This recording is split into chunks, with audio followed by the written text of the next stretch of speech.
Okay, deciding to pitch hit for putting Sam in to pitch hit in that spot after Rom had done pretty well. What went into that? Well, the first thing is we felt like we really needed another run. That's a good team.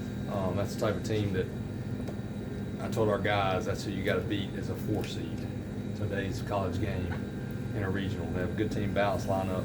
I felt like we really needed another run, so I wanted to pitch run most importantly. Perry's a really good base runner. He's got speed. And I felt like once we had an opportunity, Sam was a really good matchup. I thought he had great at-bats. His batting average is extremely misleading. The quad chart, he's been up on it the last 3 to 4 weeks. And he's an older guy and experienced hitter. So it paid off, obviously, and he has a huge swing of the bat for us. And then just McDuffie's first start. Yep. Starting like that, what did you see from him? I wasn't surprised. I think he's going to be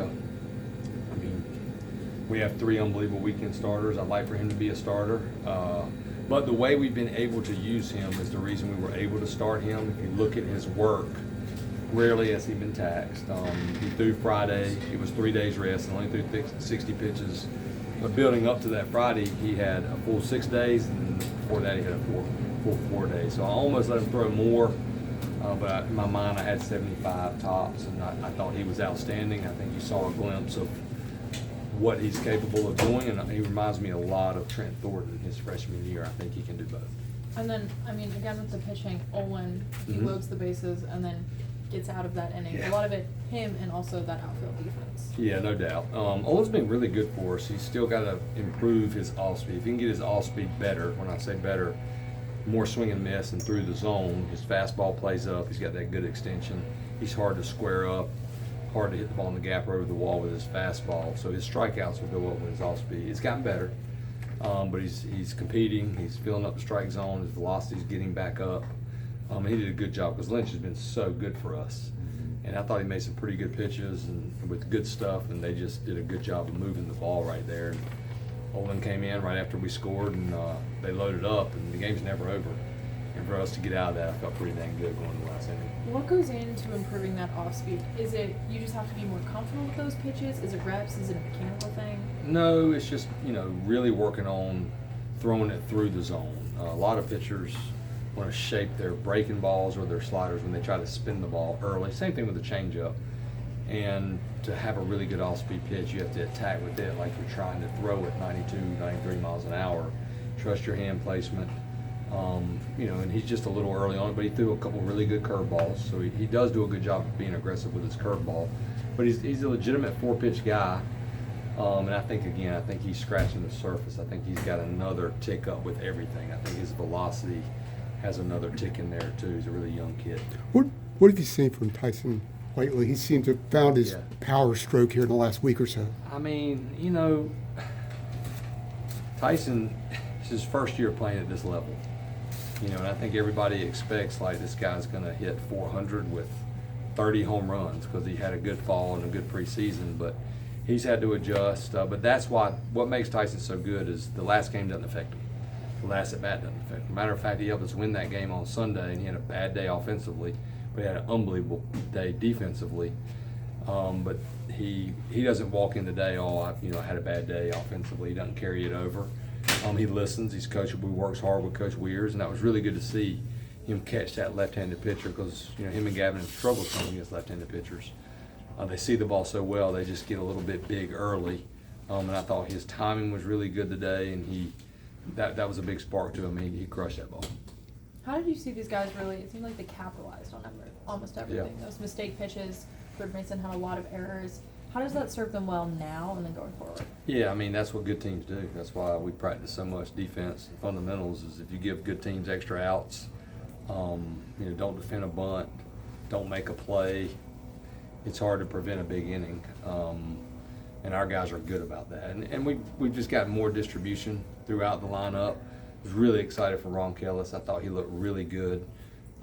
His timing was good. He just juiced that ball in the gap. He should have been on third base, but still, like he looked like Ron Kellis, the Ron Kellis that I know that's a threat as soon as he steps in the box to hit a double or home runs. That was really good to see for us. Reece Holbrook.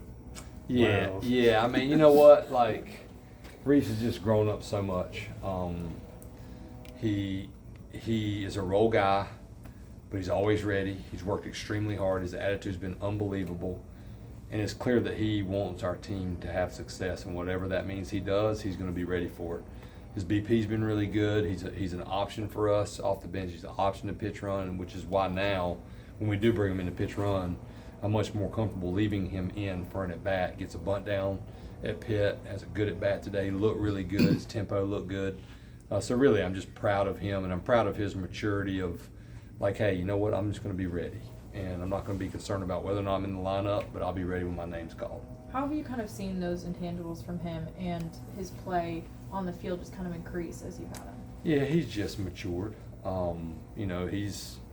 He's like every kid, though. You want to be in the lineup every single day, but you get to a point where it's like, okay, if I'm not, how am I going to handle it? How can I make everybody beside me better? And that's a huge reason we're having the season we're having. We lost a ton of guys last year. If you look at what we lost offensively, a lot of new faces, a lot of having to figure out how to get to know each other, how to come together. And that doesn't happen without older guys helping guys understand the culture, understand the standards. And Reece has done that, and Reece works. He doesn't take days off at practice, and you get rewarded for that. Does that carry over to other guys that may be in a similar position as he is? Yeah, I mean, because he's older, and if you got this young guy and he's whining and complaining, he can be like, look, dude, this is my 4th year in college. I don't want to hear you whining and complaining. I want to be in the lineup too, but that's not what we do here. And that's what you have to have from your older guys, and we've had guys that are like that. And you don't have that locker room success. Even though we demand it, we demand good attitude, you still have to eventually buy into it when you're an older player. And once you bought into it, it helps everybody. Who are you starting tomorrow? Forger Boaz. Yep. Excited to see him pitch. He'll be ready. Thank y'all. Thanks, Coach. Did you seriously say the same thing? We said the same thing. We're on the same wave. A couple dollars, hopefully. Hey, he got the NIL, you know. Is it $5? Hopefully more than that. Tyson, can you just talk about kind of how this outfield defense has evolved? Yeah, I mean, I was just telling him in the dugout, it's a lot easier to play when you're trusting the guys around you. And for me, it's kept Vandy and Stoke, and I know that they got my back and I got their back, so giving it 100% every time. And then, I mean, today especially, and that Friday game at Pitt, and that Sunday game at Pitt, you guys are just, it seems like you're able to hit really well in momentum, and Yeah. the runners in scoring position is getting better. What do you think is really going into that? Honestly, I don't know. Just being able to capitalize is huge. There's only a select amount of pitches in a game that determine the outcome. It's been going in our favor. Hopefully it keeps going that way. Has there been a difference for you at the plate recently, kind of finding the power stroke here in the last week or so? Just being a little shorter, a little quieter, trying to hit the ball 400 feet instead of 700. What's the adjustment for that, like 700 to 400? Just slowing down. Weir says it all the time, but I guess you don't even realize it until you actually realize it, that the ball moves faster when you're moving faster. So maybe you shouldn't move so fast, and then the ball won't be so fast. Is 700 possible? No, but I'm going to try. What Are is there the- big adjustments you've had to make coming up to this level? Yeah, just same, like being shorter, being more selective. Stuff is better. Everybody throws harder. You don't want, you don't get less pitches that you can actually hit. So being selective, being on time, things like that. What is the farthest home run you have? I really don't know. Confirmed, probably 460, but non-confirmed, maybe further. I like to think. Forbes talked about your ability to just kind of forget about the Yeah. day before. How have you kind of honed that ability? Growing up, I just kind of realized that life can be so much worse than I have it. I have literally nothing to complain about. So I'm getting to play a game. I live a great life. I have a great family, great girlfriend. Striking out 4 times on a Sunday night in Pittsburgh when we're staying in the nicest hotel in the city is not something I should cry about. Did you want them to run on you tonight? Oh yeah, every time. I'm praying they hit me the ball and that they go. 'Cause I love to throw. It's my favorite thing. A little aggressiveness coming around second. Yeah, I got to second and I was checking up, and then I saw the center fielder just kind of being lazy, and I was like, "What? You're gonna be lazy? I'm just gonna go to third." Yeah, I should have scored, but Coach Forbes told me to stop. How have you seen this team kind of have the ability, George Mason a lot of errors tonight, to just capitalize both on errors and then mistake pitches? Yeah, like I'm saying, like I said earlier, there's a certain amount of pitches in the game that determine the outcome, and just knowing you got to get it done when you got to get it done, I guess.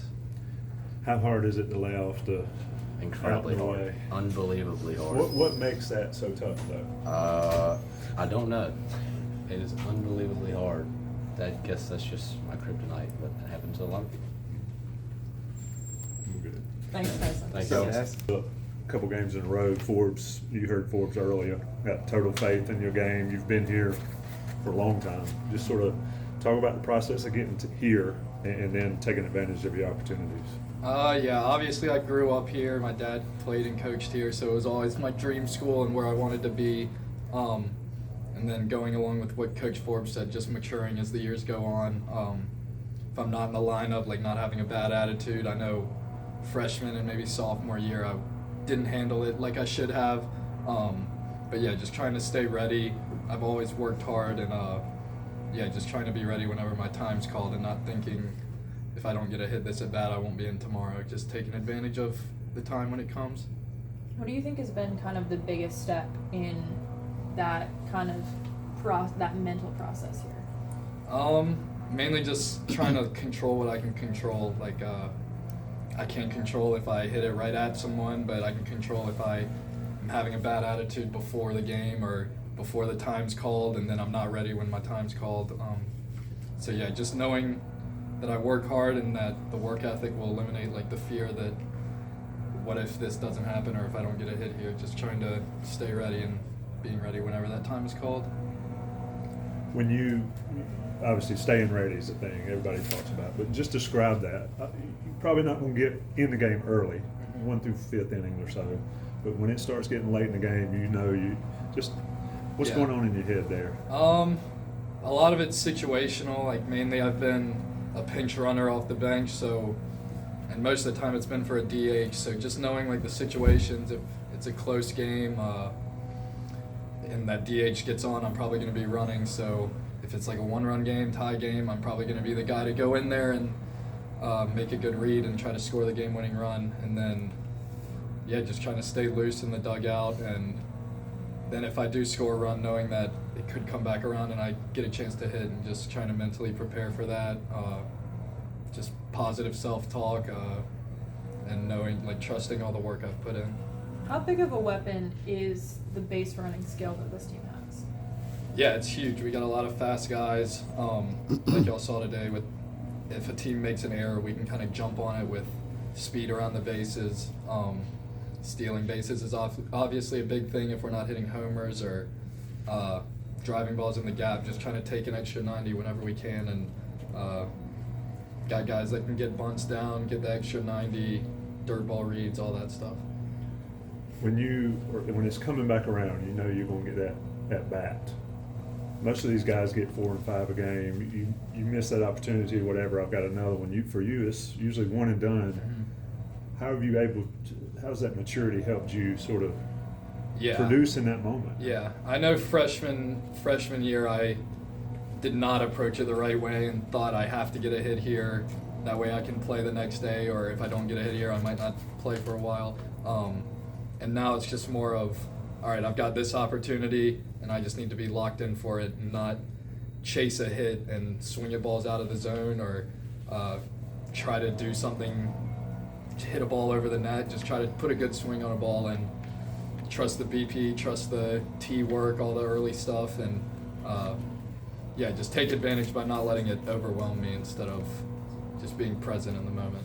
Coach talks all the time about hitters' routines before they go up to the plate.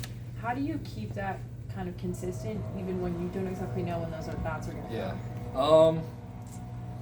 Mainly mine is just in the on-deck circle and walking up to the plate and then just right before the at-bat starts. But yeah, I've kind of always had that routine since high school or even before then. And yeah, that's kind of the only one I can control. I can't control if guys are getting on base ahead of me and like what the situation's going to be. Just, yeah, like I said, trying to be ready for a pitch in the middle of the zone and putting a good swing on it. We won't keep you much longer, but I do want to ask you about the leadership aspect of it that I asked Forbes about. I mean, a lot of these young guys want to play, Yeah. and you've been in that spot. You mentioned it. Just what's it like, sort of mentoring younger guys that are in the shoes you've been in? Yeah, just exactly like Coach Forbes says, everyone wants to play, and I'm an older guy, but I'm the same way too. Like, I wish I'm in the lineup some days, and then if I'm not, it's just still trying to keep that same attitude of being ready. And I've been on both sides of it where I didn't handle it great freshman year, so I can just try to be a mentor to the freshmen. If maybe everyone in their heads thinks they should be playing for a certain reason, but yeah, just telling them to be ready, keep working. But the freshmen this year have been great. We haven't had any issues, and they all want the same thing we do, is just winning and taking advantage of the day we have. What do you think about Tyson talking about, I can't be mad at striking out when I get to do the stuff I love to do? Yeah, for sure. I've had to work on that part of it too, just dealing with failure, and a lot of it has been through perspective, just how I grew up with leukemia and knowing that a lot of people do have it a lot worse off, and that I'm grateful to be playing the game today. And if I have a bad at bat, it's not the end of the world. Like, there are a lot worse situations that could be going on. Appreciate Thank it. you all. Thanks, Yeah, Reece. Reece.